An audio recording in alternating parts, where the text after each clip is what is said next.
Hi everyone!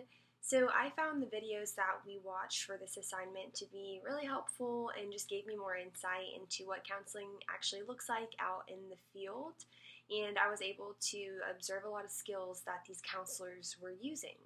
So one of the first things that I noticed when watching these videos was just the counselor's use of body language and nonverbal cues to convey that they were listening and understanding what the client was saying. So they were all sitting very openly, very expressive with their face, and made great eye contact just to show the client that they were tracking with them and really hearing them and interested in what they had to say.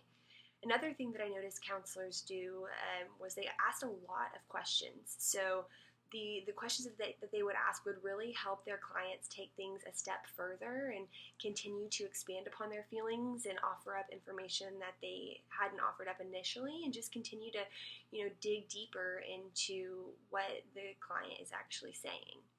Another thing that I noticed counselors do was to summarize the client's feelings back to them. So the counselor would stop and say, "It sounds like this," or "I want to just stop and summarize what I've heard from you to make sure we're on the right track." And then they would lay it out for the client, and through that summarization they would then draw some conclusions, and then again go into asking questions and say, "It sounds like you might be feeling this, or you might be thinking this about yourself based off of what I've heard here." So overall, these sessions were what I expected counseling to look like for the most part.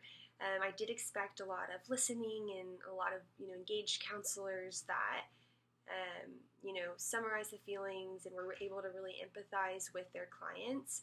One thing that I did notice and found interesting was I didn't see counselors giving a lot of advice or giving them a list of things to do from here. They were really just more focused on helping the client better understand their feelings and why they might be feeling a certain way or experiencing a situation in the way that they are. So helping the client kind of reflect, look inward, and see why something might be happening, digging down to the root of why for the client. So I really noticed that that was the counselor's main focus. So overall, I found these videos to be really helpful, and they just showed me a lot of skills that counselors use that I think will be really helpful going forward.